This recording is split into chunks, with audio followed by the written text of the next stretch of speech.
a 55-inch 4K Quantum Dot IPS Android TV for only 2,299 ringgit or under $600 US. What is this? 2031? I'm pretty sure by now you guys have seen a lot of ads on this Prism Plus Q55-QE TV from super hard sell influencers. Today I'm going to do a proper review on this TV to check out the build quality, sound quality, picture quality, and also the software user-friendly quality to see if this is indeed the new Budget King 4K TV for binging Netflix and a little bit of gaming. Let's get cracking.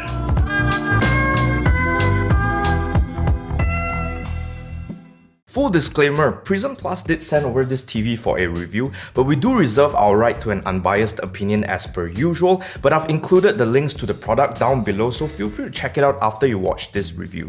So 4K, 4K, 4K, 4K. 4K is slowly becoming the new standard. Your new PS5 uses it, Netflix and YouTube supports it, even some entry-level smartphone these days can shoot videos in 4K. Naturally, everyday consumers outside of your hardcore TV enthusiasts are starting to look towards an upgrade to a 4K TV from their boring dinosaur age 1080p ancient artifacts, but prices might still seem a little bit outside the budget for most. Which is why when a new kid on the block like Prism Plus starts offering TVs for such an affordable price like this Q55-QE, everybody's wondering if this is all a big scam, snake oil. I'm pretty sure you guys can agree that some of their marketing choices to date has been less than stellar. Today we're going to check out this TV to see what's good, what's bad, and should you whip out your wallet to purchase one. The Prism Plus Q55-QE is priced at 2,299 ringgit, very affordable indeed. It looks really sleek and the chassis is mostly plastic, all black with very thin bezels for an immersive viewing experience. Build quality is pretty good, no complaints here, and while I do like the design of the legs, I did find them a tiny bit smaller than I'd like. Sideways, the TV is pretty stable, but it does wobble quite a bit front and back. Prism Plus does sell a TV stand which would allow you a little bit more flexibility for placement, or you could just mount it to the wall via the VESA mounts at the back. In terms of dimensions, the TV is 1,228mm wide, 707mm tall, and 75mm deep without the stand, and weighs 10.85 kilograms. The stand is just 150 grams and lifts the TV up about 71mm or 2.8 inches. If you want to use larger soundbars, you should probably consider wall mounting the TV. In terms of specs, this Q55-QE has a screen size of 55-inch, a resolution of 3840 by 2160 pixels, and is capable of displaying 1.07 billion colors. But it's not a true 10-bit panel, this is an 8-bit plus FRC panel, which means that when it comes to displaying colors, it's not as accurate as 10-bit, but we shall check it out later. In terms of panel technology, we have Quantum IPS and it's manufactured by LG. Next, let's check out the picture quality. And firstly, we have contrast ratio, which is very important no matter if you're watching movies or playing games, especially in darker rooms, because you want your blacks to look black and not grey. To properly measure the contrast ratio of a TV, you will firstly need to display this beautiful checkerboard pattern and use something called a luminance meter to measure the luminance of the center of the white box and the adjacent black box, and then you calculate the ratio between the two, then you get the contrast ratio. But since we don't have something like that, we're going to do something a little bit more ghetto, which is eyeballing it. Wow, how scientific. For context, on an OLED screen, all the pixels in these black areas would be completely turned off, so they will be pitch black. As you would expect with an IPS panel, the contrast ratio here is pretty okay. Pretty close to what they advertise at 1,300 to 1. Black uniformity, on the other hand, is all a lottery because it varies from unit to unit, and the black uniformity of our unit is actually pretty poor because you're going to see brighter spots on all four corners. We also did tests for the white, grey and dark grey uniformity, and as you can see, it's not that great. Also, there's no local dimming here, which is not a deal breaker to be expected at this price point. For content consumption such as watching movies on Netflix or videos on YouTube, one thing that you need to note about your TV is actually the colors. For HDR content especially, it is very important for your TV to be able to display a very high color volume and good color gamut. We use our X-Rite i1 Display Pro to put this Q55-QE to the test, pretty much similar to how we test our monitors. This is where the TV shines the most in my point of view, because based on our test, the color accuracy of this Q55-QE is fantastic. The skin tones are accurate and the colors look nice and saturated. Next, we need to take a look at the peak brightness because it determines how bright this TV can go, which not only affects how it looks in brighter rooms, but also determines the dynamic range, which are the steps between dark and light that this TV can display. The rated peak brightness is about 280 nits. For SDR content, this is more than enough. Pretty good even in brighter rooms. For HDR content, on the other hand, you would ideally want to hit at least 400 to 500 nits. To be fair, most of the content that you're used to watching on Netflix and YouTube is still in SDR. And because HDR is quite a mess right now with so many standards, my experience with HDR content is pretty much a mixed bag. And it very much depends on the content in my opinion. And unless you have something very specific that you just need to watch in HDR, you won't be missing out on much here. At least not for the next couple of years. A couple of other minor things that we checked out for is firstly the reflection handling, and the Q55-QE is not that great here. You can actually see the shapes of the LED bulbs in my hand here, which indicates very little diffusion going on, so you might want to be a little bit more careful with them windows and lights. Secondly, we have viewing angles which tend to be great on IPS panels. Here is actually pretty good except for from very extreme angles which I don't think anybody is going to be watching their TV from. In terms of I/O ports, Prism Plus is pretty generous here. You get one AV in, one antenna in, two USB ports, three HDMI 2.0 ports, one optical audio out, and one Ethernet port. So yes, I did mention gaming in the intro, and to be fair, Prism Plus did not market this as a gaming TV. It's just that previously their hot selling products have been mainly gaming monitors, so a number of our viewers actually have been curious and asked us about the suitability of this TV as a pairing for the PS5. Prism Plus did not put a response time in their spec sheet and we don't have the proper tools to test for it, but based on our less than scientific input lag test, if you flip on gaming mode that is actually hidden, there is an approximately 30 ms input latency between the TV and the laptop screen of our Acer Concept D Easel 3 Pro. To put into context, the ideal amount is about 25 to 35 ms for gaming. So as a bangsawan, I'm somebody who's been very blessed with the highest end of gaming monitors.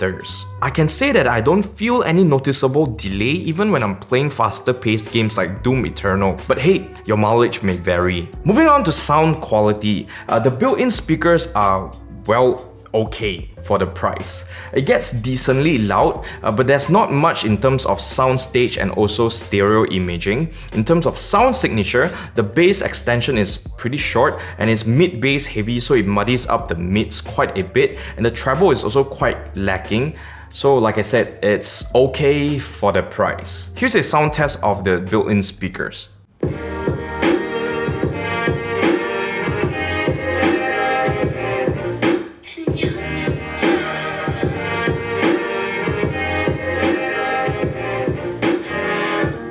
The headliner feature for this Q55-QE TV is actually the support for Android TV 10 by Google, and I think that a lot of reviewers actually didn't give it enough credit. Basically, this allows you to download apps directly from the Google Play Store. It includes applications for content consumption, even karaoke for my fellow Asians, and games. Having tested TVs with dodgier operating systems, I can attest that the operating system here is great. It is user-friendly and easy to navigate. The included remote control also feels pretty premium and it has a little bit of weight to it, and the buttons feel really nice and tactile.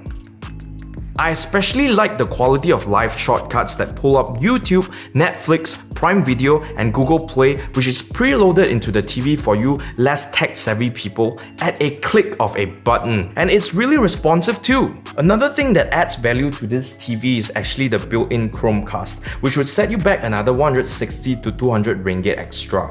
You can cast the content directly from your phone, which has been my primary way of consuming content on YouTube and Netflix these days. On top of that, you also get Google Assistant for voice command, which is pretty helpful to perform quick searches for videos, which is the quickest way to do so unless you want to hook up a keyboard or if you want to be a dinosaur and type in a letter at a time with your remote control. You do you, man. Honestly, a lot of people think that Google Assistant is gimmicky, but having dived into the wonderful world of smart home devices for the past year or so because of MCO, I can attest that it's more useful than you'd think, so don't knock it till you try it. click. Also, if you want to use Google Assistant in Malay, you have to first set your TV's language to Malay also. To recap, here are the pros, mass, and cons of the Prism Plus Q55-QE.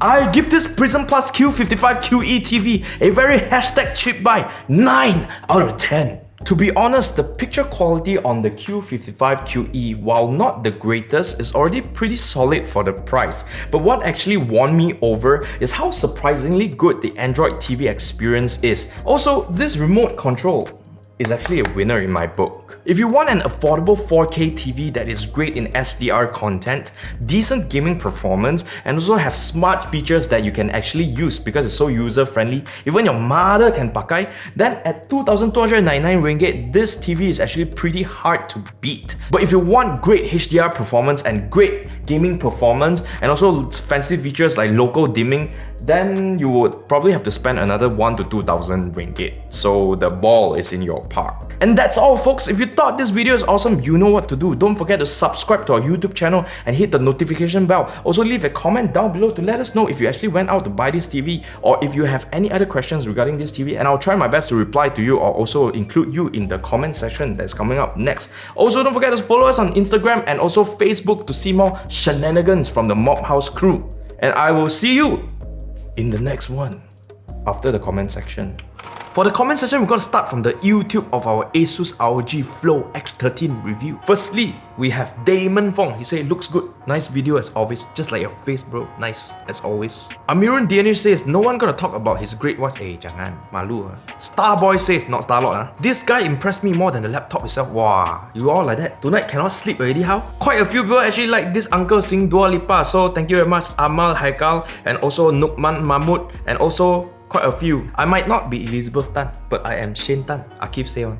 Carlos Palomino from Spain is studying architecture. He asked me, 16GB enough or not for his Illustrator, Rhinoceros, Photoshop, all that stuff. I recommend that you go for the 32GB version because you're definitely gonna need more RAM for dealing with Rhino, 3ds Max, and all that good stuff. Shazwan Safri actually asked a very good question. Can he buy the XG Mobile separate? This one I will have to help you ask ROG and then get back to you. Also, a huge thanks to everybody who gave us very kind words like this Ertugrul Aktas that says that our intro is very good, and also he says that I'm amazing. Thank you very much. Thank you for subscribing also, and it really helps us. So everybody, please go subscribe. Let's move on to the wonderful world of Facebook. Firstly, I want to reply to two people who asked about architecture, which is Christopherson Bello and Mark Quayambo Senubio. Okay, this laptop can definitely handle architectural workloads unless you're doing some very super crazy serious stuff in which you will still need a proper desktop processor for that stuff, but in most cases it should be fine. Another Aki student, Hazik Rosli, see, we got so many Aki fans. Last time my mother almost scolded me, study architecture for what?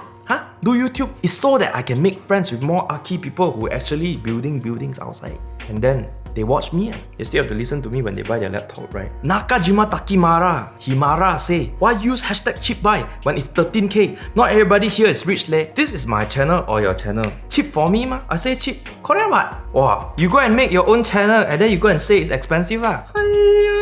Thank you our supporter Edward Pascal for all his weird ass comments. You guys can read yourself. OMG Premiere, I try gaming using latex gloves nowadays. Avoid sweat going into the laptop. Wow, this guy, next level.